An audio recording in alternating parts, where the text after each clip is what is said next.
Semangat pagi kawan-kawan pecinta budidaya cacing. Kesempatan ini kami ingin berbagi pengalaman bagaimana kami mulai belajar membudidayakan cacing, di mana cacing tanah ini kami beli dari pasar online, dan ini pada saat ini adalah tampak kami mulai me-unboxingkan atau membuka paket daripada cacing online.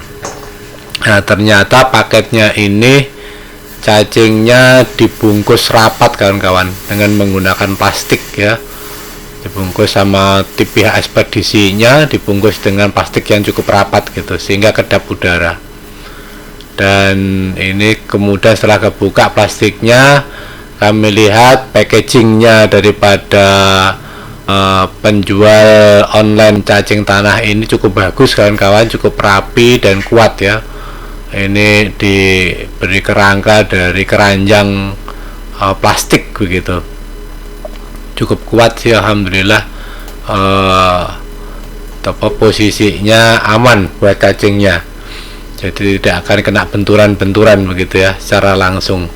Nah, selanjutnya setelah itu kami buka, ternyata cacingnya dimasukkan di dalam kantong kain kawan-kawan. Jadi ini kantong kain yang isinya adalah cacing yang tersebut. Kemudian setelah kita buka, kita tumpahkan di dalam wadahnya tadi, dan kami lihat ternyata mayoritas cacingnya itu sudah mati kawan-kawan. Jadi semua tampaknya kesannya mati semua, tetapi kami penasaran masa sih dari semuanya, dari seberat 1 kilogram cacing ini mati semua. Saya yakin masih ada hidup lah. Untuk itu kami coba pilih ya, kamu pilah-pilah gitu ya, satu persatu dengan teliti begitu. Kita coba cari-cari mana cacing yang masih hidup di antara sekian banyak cacing yang mati ini gitu kawan. Nah, ini kawan-kawan, inilah salah satu tantangan kita apabila kita membeli paket cacing tanah secara online. Jadi faktor pengiriman ini menjadi sangat-sangat menentukan kawan-kawan. Nah, ini setelah selesai alhamdulillah, ternyata kan inilah hasil. Jadi alhamdulillah kami masih mendapatkan kesempatan cacing hidupnya. Nah, ini kawan-kawan, alhamdulillah masih ada 20 ekor kawan-kawan. Jadi dari 1 kilogram cacing murni dengan tanahnya 1 kilo sehingga totalnya paket itu 2 kilo, ternyata cacingnya yang hidup adalah 20 ekor saja, dan ini mayoritas yang mati kawan-kawan. Untuk itu kawan-kawan, inilah hikmah yang bisa kita petik dengan kode sekarang ini, yaitu pada saat kita membeli secara pasar online, kita harus berdiskusi ya dengan pembelinya agar kotaknya itu diberi wadah yang beroksigen. Kemudian ekspedisinya juga dipilih yang tidak membungkus plastik yang kedap udara. Dan yang ketiga adalah penjualannya harus pengiriman yang paling cepat kawan-kawan. Jadi 3 hal itu tadilah yang harus kita perhatikan di dalam kita pemesanan secara online. Nah, selanjutnya tahapan ini adalah cacing-cacing tadi ya yang masih hidup kita coba ditaruh di media budidaya. Kebetulan kami dulu pertama kalinya menggunakan tanah kawan-kawan. Nah, ini penempatannya cacing itu bukan ditanam ya, tapi ditaruh di atas ya, ditaruh di atas permukaan tanah ya kawan-kawan ya. Jadi cacingnya taruh situ. Kenapa demikian? Untuk menseleksi. Jadi mana cacing yang masih betul-betul sehat dan mana yang sakit gitu kawan-kawan. Jadi kalau cacingnya sehat, maka cacingnya akan masuk secara mandiri ke dalam tanah gitu ya.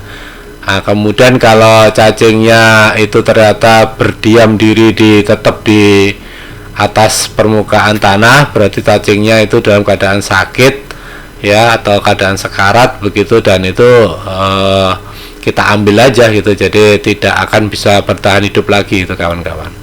Jadi itulah seleksinya, membedakan cacing sehat dengan cacing yang sakit kawan-kawan, yaitu ditempatkan secara terbuka di permukaan tanahnya.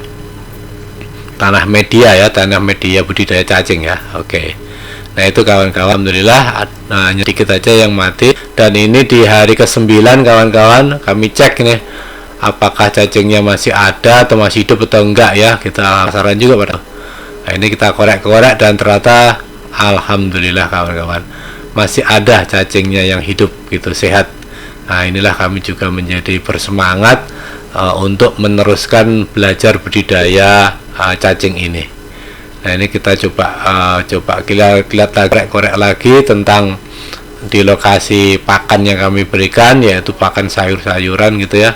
Nah pada tahap awal ini kami sempat memberikan berupa pakannya kulit pisang kawan-kawan. Ternyata kulit pisang ini membusuknya lama gitu kawan-kawan, jadi masih utuh juga meskipun sudah hitam gitu ya, sehingga cacingnya belum bisa mengkonsumsinya begitu kawan-kawan.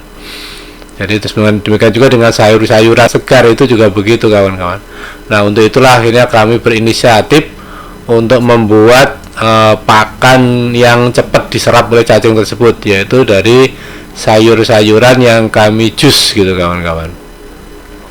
Jadi ini sayurannya kami blender begitu ya, dengan air, dengan harapan supaya nanti proses pembusukannya cepat berlangsung dan langsung bisa dinikmati, bisa dimakan ya oleh cacing tersebut kawan-kawan. Jadi inilah metode yang kami lakukan, uji coba kami di dalam memberi pakan yang lebih cepat untuk bisa diserap oleh cacing tersebut. Nah tekniknya penempatannya adalah seperti ini kawan-kawan. Jadi kita korek-korek ya media tanahnya sampai di dasarnya begitu. Setelah itu baru jus sayuran itu kita tuangkan ya di dalam paritan yang kita buat tadi. Kita ratakan, kemudian jangan lupa ya ditutup lagi kawan-kawan dengan tanah itu. Nah kenapa supaya ditutup? Ini supaya tidak mengundang lalat kawan-kawan. Nanti kalau terbuka lalatnya datang ke situ, kemudian menjadi ada ulat-ulat dari lalat itu dan akhirnya bisa mengganggu pertumbuhan cacing itu. Nah pakan selanjutnya juga sama kawan-kawan ya, bisa kita menggunakan buah-buahan. Dalam hal ini kami juga mencoba, kebetulan ini yang digambar ini buah belewah kawan-kawan. Itu kita potong-potong kecil-kecil gitu supaya blendernya tidak terlalu berat di dalam membuat jusnya. Nah itu juga begitu ya. Jadi memberikan pakan itu kita lihat ya, kalau pakannya kira-kira yang sudah mulai mendekati habis, kita segera membuat pakan yang baru gitu ya, sehingga harapannya nanti proses pembusukannya juga cukup waktunya sehingga bisa dinikmati oleh cacing kita itu yang kita budidayakan itu kawan-kawan. Nah ini kawan-kawan tahapan yang kami lakukan. Kami belajar membudidayakan cacing untuk pertama kalinya, cacing tanah. Cacing tanah kami ini berupa cacing ANC ya kawan-kawan ya, jenis ANC. Nah ini juga gitu ya, pada saat menggunakan buah juga gitu, kita buat paritan, kemudian kita tuangkan jusnya, kemudian kita tutup lagi. Nah demikian kawan-kawan, berbagi pengalaman kami di dalam membudidayakan cacing tanah jenis ANC dari Salami Channel, indahnya berbagi. Dan kami aturkan terima kasih atas perhatiannya.